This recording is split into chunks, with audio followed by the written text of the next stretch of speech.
પાટણનું ઐતિહાસિક શહેર સિદ્ધપુર માતૃગયા તરીકે પણ આ શહેર જાણીતું છે। અહીં માતૃ ઋણમાંથી મુક્ત થવા અને માતાના આત્માની શાંતિ માટે પિંડદાન કરવાની વિધિનો અનોખો મહિમા છે। દેશભરમાંથી આવેલા પરિવારો બિંદુ સરોવરના કિનારે વિધિસર પૂજા કરી ધન્યતા અનુભવી રહ્યા છે। ગુજરાતની પાવન ધરતી પર પ્રાચીન સરસ્વતી નદીના કિનારે એક એવું સ્થાન આવેલું છે જે સદીઓથી શ્રદ્ધા અને ભક્તિનું કેન્દ્ર રહ્યું છે। આ ઐતિહાસિક અને પવિત્ર નગરી એટલે સિદ્ધપુર। ભૂતકાળમાં જે શ્રીસ્થળ તરીકે ઓળખાતું હતું તે પાટણના શાસક સિદ્ધરાજ જયસિંહના નામ પરથી સિદ્ધપુર તરીકે પ્રસિદ્ધ થયું। ભારતભરમાં સિદ્ધપુરનું નામ માતૃ શ્રાદ્ધ માટે આદરપૂર્વક લેવાય છે। જે રીતે પિતૃઓ માટે ગયાનું મહાત્મ્ય છે તે જ રીતે માતાના શ્રાદ્ધ માટે સિદ્ધપુરનું બિંદુ સરોવર એકમાત્ર અને અજોડ સ્થાન છે। અહીં દરેક પુત્ર પોતાની સ્વર્ગસ્થ માતાને પિંડદાન કરીને તેમના ઋણમાંથી મુક્ત થવાનો અવસર મેળવે છે। આ પવિત્ર ભૂમિ પર માતૃત્વનો મહિમા ગવાય છે અને સંતાન તરીકેની ફરજ અદા થાય છે। મેં અહીંયા માતૃ શ્રાદ્ધ માટે આવ્યા છે। પૂરા હિન્દુસ્તાનમાં માતૃ શ્રાદ્ધ માટે સિદ્ધપુર બહુ પ્રસિદ્ધ છે અને ભગવાન પરશુરામે એમની માતાનું શ્રાદ્ધ પ્રથમ અહીંયા કર્યું હતું। અહીંયા બ્રાહ્મણો લોકોને સાથ સહકાર બહુ સારો આપે છે અને વિધિ પણ બહુ સંતોષકારક કરે છે અને એનાથી મને ખૂબ જ સંતોષ છે। માતાનું જે આપણે જે ઋણ અદા કરવા માટેનું આ એક જ એવું સ્થળ છે જે સિદ્ધપુર ઉત્તર ગુજરાતમાં અને મહેસાણા જિલ્લામાં આવેલું છે। હાલમાં ચાલી રહેલો શ્રાદ્ધ પક્ષ ખાસ કરીને ભાદરવા મહિનાની 9મીનો દિવસ સિદ્ધપુર માટે એક વિશિષ્ટ દિવસ છે। આ સમયે ગુજરાત સહિત મહારાષ્ટ્ર, રાજસ્થાન, મધ્યપ્રદેશ અને દક્ષિણ ભારતના રાજ્યોમાંથી હજારો શ્રદ્ધાળુઓ અહીં ઉમટી પડે છે। તેઓ તેમની માતા, દાદી અને પરદાદીના આત્માની શાંતિ માટે વિધિવત પિંડદાન કરે છે।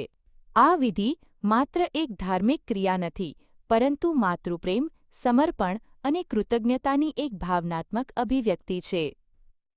સિદ્ધપુરની અંદર અહીંયા ભગવાન કપિલ મુનિએ પોતાની માતાનું માતૃ શ્રાદ્ધ કર્યું અને અહીંયા એટલા માટે લોકો દેશ વિદેશથી આવે છે।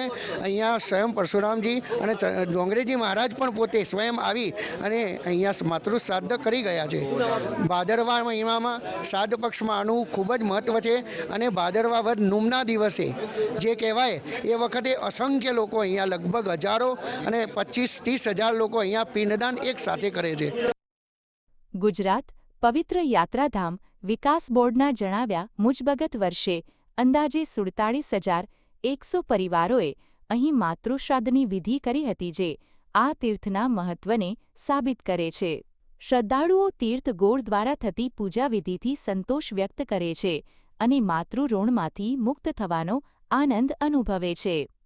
श्राद्ध के लिए बहुत ही अच्छी जगह है और यहाँ मैं अपनी सासू माँ के शादी के लिए आई हूँ। यहाँ की पूजा विधि और पंडित जी का सहयोग बहुत ही अच्छा है। શ્રદ્ધાળુઓને સુવિધા મળે તે માટે ગુજરાત પવિત્ર યાત્રાધામ વિકાસ બોર્ડ દ્વારા બિંદુ સરોવરનો વિકાસ કરવામાં આવ્યો છે। અહીં નવો કુંડ, મ્યુઝિયમ, પાર્કિંગ, સ્વચ્છ શૌચાલયો અને શ્રાદ્ધ વિધિ માટે છત્રીઓ હેઠળ બેઠક વ્યવસ્થા જેવી સુવિધાઓ વિકસાવવામાં આવી છે। આ ઉપરાંત ઓનલાઈન રજિસ્ટ્રેશન અને બુકિંગ જેવી આધુનિક સુવિધાઓ પણ ઉપલબ્ધ કરાવાઈ છે। આ તમામ પ્રયાસો શ્રદ્ધાળુઓના અનુભવને વધુ સુગમ અને પવિત્ર બનાવે છે। આંધ્ર, કર્ણાટક, મહારાષ્ટ્ર, યુપી, એમપીથી મળી અને ભાદ્રપદ મહિનામાં 15-20 હજાર લોકો અને કેવલ 9મીના દિવસે 15-1 હજાર માણસો અલગથી આવે છે। સિદ્ધપુર માત્ર એક ભૌગોલિક સ્થળ નથી, પરંતુ એક ભાવનાત્મક અને આધ્યાત્મિક કેન્દ્ર છે। તે માતૃશક્તિને વંદન કરવાનું અને સંતાન તરીકેની પવિત્ર ફરજ નિભાવવાનું પવિત્ર તીર્થ છે। અલ્કેશ પંડ્યા, GSTV, સિદ્ધપુર।